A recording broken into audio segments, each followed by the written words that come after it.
what do you make of what's going on with Amorim being so outspoken about his squad? Is he actually saying to the board, get these players out, get me some new ones in, and this is one of the ones I want? Yeah, I mean, his comments the other day about being the worst squad was maybe a bit harsh, in my opinion. What was he doing? Who was he talking to? Potentially, I think it was a message maybe to the board, maybe to the players a little bit. There's always, sometimes with coaches, there's always little hidden messages in what they're trying to get, and maybe trying to get a reaction out of the Man United players. So I don't think he did it in a malicious way.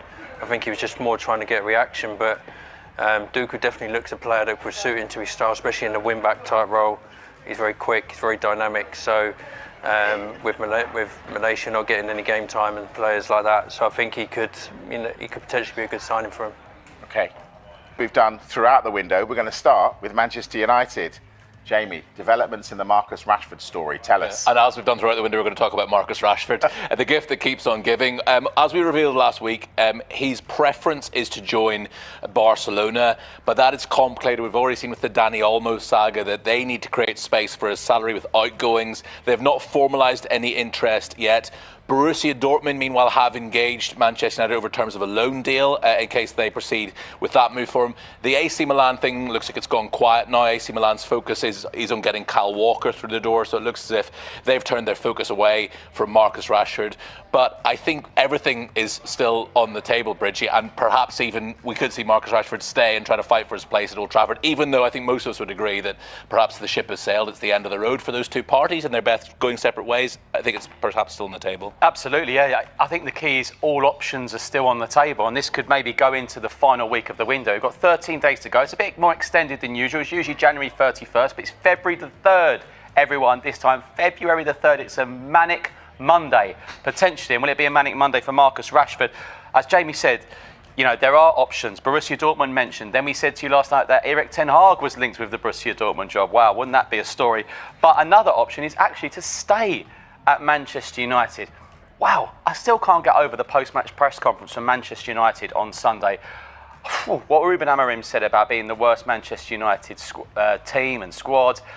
Wow, we get it. You know, he does want to make changes. That's absolutely understandable. But I do wonder what the ones that started in that match and who featured, how they feel about it. I'll tell you, didn't feature in that match. That man there. David, how difficult will it be for United to get Rashford out of the door? Yeah, it's always difficult in the January window, I think, especially when you've got a big player like Rashford.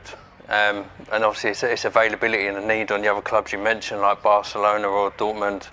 Obviously he's got big salary and expectations and stuff like that. So it's a shame for Marcus because obviously he's a Man United icon, but I think it looks like the most sensible move for him to part ways if he can this window.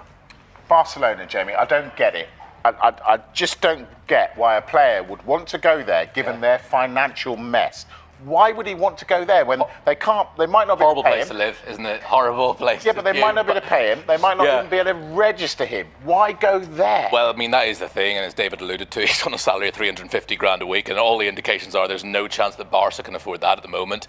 But I think it's a lifestyle choice, isn't it? And he's been at Old Trafford since he was a pup, and here's a chance to move to one of the greatest cities in Europe for one of the, if not the biggest club in Europe. Real Madrid fans wouldn't like me for saying that, but you know, imagine doing that at his age and just getting the chance to experience something different, experience La Liga and a city like Barcelona. I think that's the appeal for Marcus Rashford. But you're right, it all comes with that risk that it is a club that is not on the most even financial footing at the moment. Right, Alejandro Garnacho, Michael, is he going to be in the Premier League for the rest of the season? Yeah, really interesting one this, because we know there was tentative interest from Chelsea over a week ago and didn't look likely at any point. But interest from clubs haven't gone away, and this time the club is Antonio Conte's Napoli, who are expected to accelerate their interest in Garnacho, with head coach, we know him very well, Antonio Conte, driving the deal. The initial approach was just shy of £40 million, which was knocked back, but they're under the impression, I love this, they're under the impression that Manchester United wants to do business around the £60 million mark. Now, good player, very good player, but that's a lot of money. And as we revealed yesterday, he's not looking to leave Old Trafford, but is aware he would be sold for the right price and the right conditions. What do you think, David? Are you surprised that United are even contemplating letting someone like Garnacho